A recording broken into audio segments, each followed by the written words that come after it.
All right, so what you do is you pop out all these push pins that go all the way around. There's a big old screw one in the middle, and you take out all these 10 millimeters, okay? And then there'll be one push through connector here. You're gonna have to disconnect that, okay? And then this whole thing, this whole license plate assembly all comes off at one time.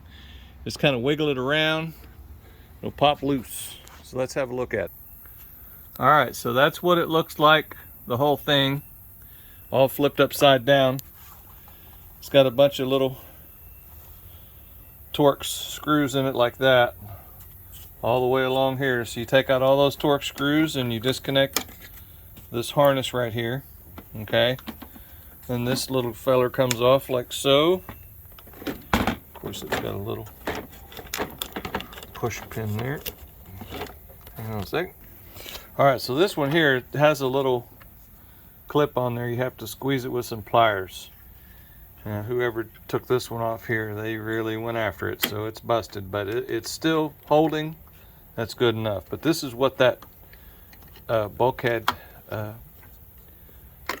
connector looks like. It's just a dum-dum with the wires in it. Just push that out. It's got a 4-pin plug on it. So you get this light, the new one. Now this is a used one, I reckon there. You get that lined up on there and you get all those screws started, but you just do it by hand, okay? This is just plastic, okay? And you start them and you do them real slow. Don't go fast. All right, so I've got them all tightened up on there. This is the old one. I'll probably try to take that old one apart and figure out how to rebuild it. I'll make a video on that later.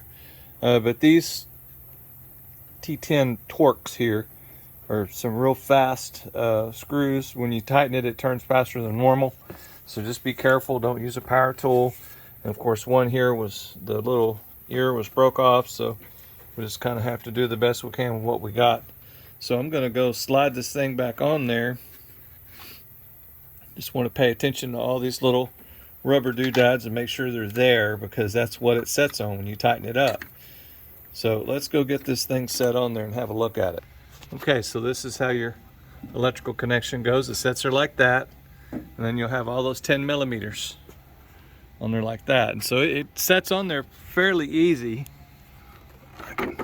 Yeah, it just sets on there fairly easy, and just get those 10 millimeters and put all these 10s back on there and push these plastic dum-dums. Don't be surprised if some of these little push pins break off, okay? Just be real careful with them. They break off, so what? Get some more, stick them on there, because they break off all the time. So anyway, I hope this helps somebody. Y'all have a good day, and please subscribe. This is just a short, quick video on how to replace the high mount third brake lamp assembly on a Cadillac CTS. Have a good day. Please subscribe.